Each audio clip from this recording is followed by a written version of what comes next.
Hello everyone and welcome back to the last segment of the day and week here on the GSMC Fantasy Sports Podcast, and it's our start sit for Sunday Night Football. Should you have any players for the Chargers and for the Chiefs here now, this game is going to come down to a lot of key players on both sides of the football.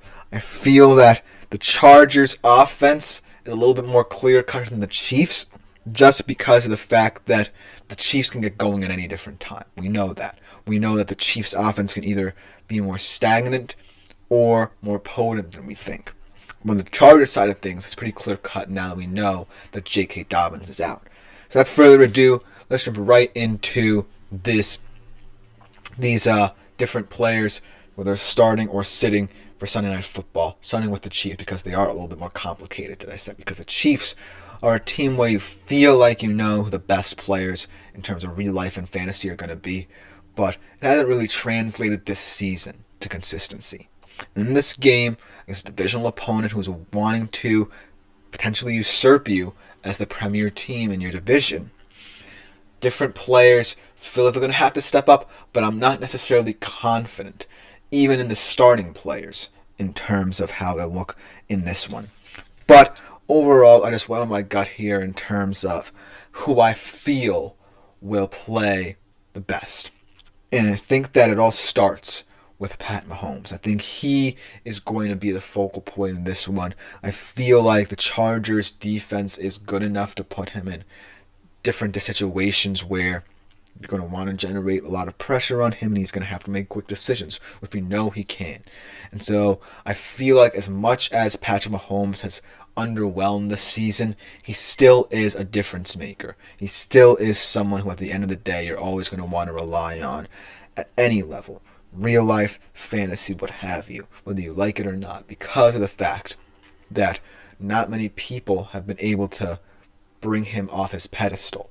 And until a divisional opponent does it, I'm not convinced that this guy can be slowed down by an AFC West team just yet, even though the Raiders tried to do it last week.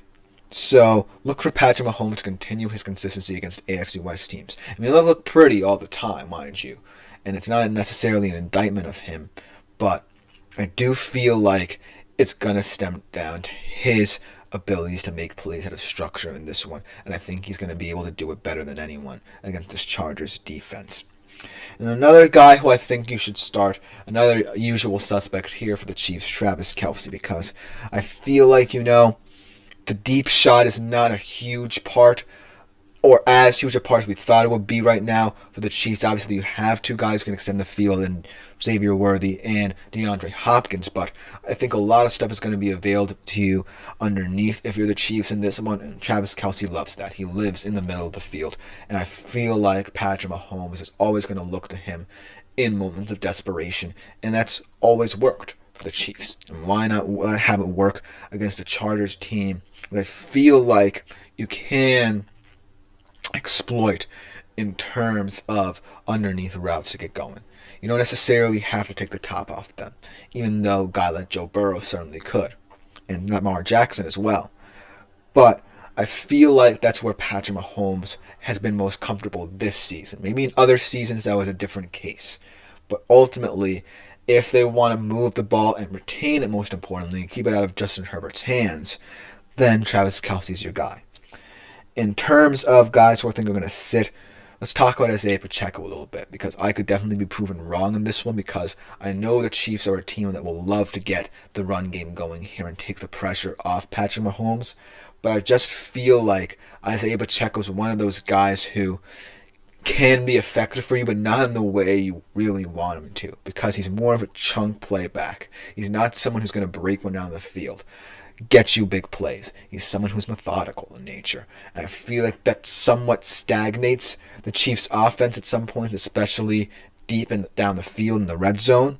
So look for Isaiah Pacheco to potentially have a quieter night than you think. I know a lot of people place a lot of stock in him this season from a fantasy standpoint, but he's not one of those guys who I completely rely on to put up big numbers in this Chiefs offense anymore. He's just more of a tone setter, if anything, in certain games.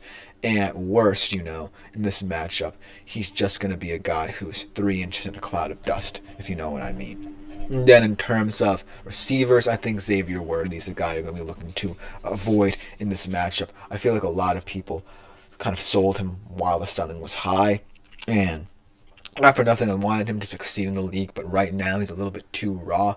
Maybe in the future they use him in a little bit more of a gadget situation, then he could be effective for this offense. But I feel like since the injury to Rashee Rice, he was forced into more of a bigger role, and even with DeAndre Hopkins as well, I feel like we're starting to see the limitations of him as a top option for an NFL team. I still think he's more in the realm of a gadget guy who can be used in different situations, but ultimately the Chiefs are going to have to rely on him down the stretch. That's the way of the law for them right now in terms of trying to generate some deep shots. But in this matchup, I don't necessarily think it's going to happen as often as, underneath routes to Travis Kelce will. So that's why I feel Xavier Worthy's not going to be an effective player for you from a fantasy standpoint.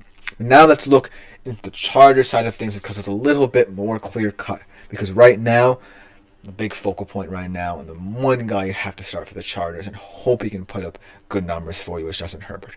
And the reason why I say hope is because, even though in the Brandon Staley era, when he was more forced to put up big numbers, as Tapped says, Nuke Hopkins will be still an excellent possession receiver, and I agree with that.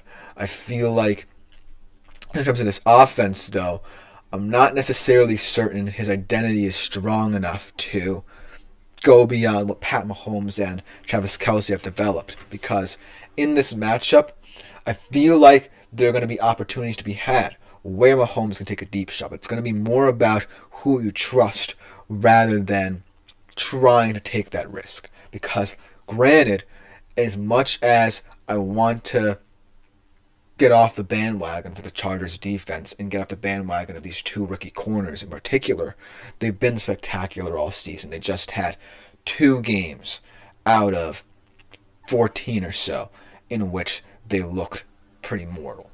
And so while the Chiefs certainly have the opportunities to exploit that, I just feel like familiarity is going to breed success this Chiefs team. As much as I think Nuke Hopkins could be an X factor, I think this Pat Mahomes-Travis Kelce relationship is going to reveal to be the way for the Chiefs, especially if they want to make a deep postseason run as well.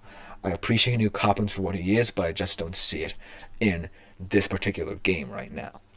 Going over to the Chargers side of things, I feel like Justin Herbert has to be the guy. As I also suggest that Gus Edwards, this has been super quiet time for him to step up. I don't think he will step up in this game. It's a perfect segue into what I think about Gus Edwards in this offense. I just feel like, if Gus Edwards had been kind of the situation back for the Chargers early on, and J.K. Dobbins not really taken over the role for himself, then maybe he would have been an apt replacement. But right now, what we saw in Atlanta was not indicative of what the Chargers' run game was this season. I just feel like J.K. Dobbins was so dominant and really made that role his own that now these backs are suffering because they may not have gotten as many touches as they expected this season. So that's why Gus Edwards in this game kind of will feel overwhelmed against a very solid Chiefs front here. Especially, on the interior when Chris Jones is going to be moving around a lot and trying to limit what they do in the run game. That's why Gus Edwards just feels very stagnant in this matchup. I feel like a lot of people might have turned to him on the waiver wire once J.K. Dobbins went down, but I don't necessarily think that was the flow of this offense, And it's not something the Chargers themselves expected, right? Because they thought it was going to be a by-committee approach because of the fact these 2 guys were stellar in Baltimore and they expected them to translate as well to here. But that hasn't been the case, and so we're now seeing how that affects this team after this Dobbins injury. But in terms of receiving threats, the Chargers, because that's going to be an important aspect of their game, I feel like timeliness is going to come into play. And the timeliest of receivers for the Chargers this season has been Ladd McConkey. I know a lot of guys are trying to undermine him a little bit just because he has stepped up in big moments, but has been absent in terms of game flow. And that's something that people have tried to nick him on in terms of trying to diminish his achievements in this team. But I feel like he's the most competent receiver in terms of maintaining possession. He is their possession receiver, as Tefteler said for Nuke Hopkins. I feel like in this game, while Justin Herbert definitely has the ability to play hero ball, much like Mahomes, he's going to want to go with his familiar stuff. He's going to want to be efficient, most importantly, keep Mahomes on the bench as long as possible. So Ladd McConkey is that guy for him, and he's proven that he can do it consistently for this team. On the other side of things, two guys who I think the people have really forgotten about, or one guy in particular who these people have really forgotten about, is Josh Palmer, because he was seen as one of those underrated guys for this team a couple of years ago when they still had Keenan Allen. And so Josh Palmer, now that you know, he's not necessarily an unsung hero for the Chargers, getting revealed a little bit.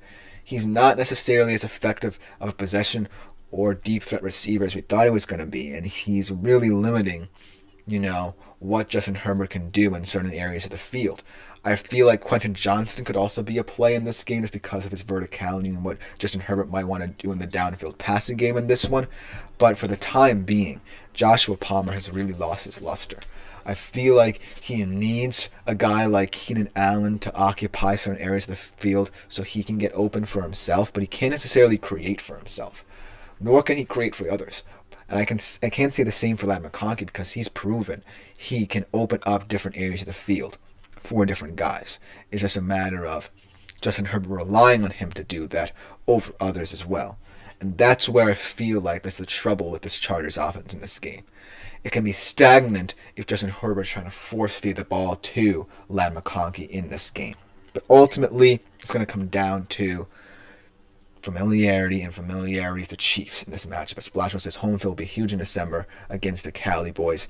And I feel like if the Chiefs do end up facing the Chargers in the playoffs, that will be big as well.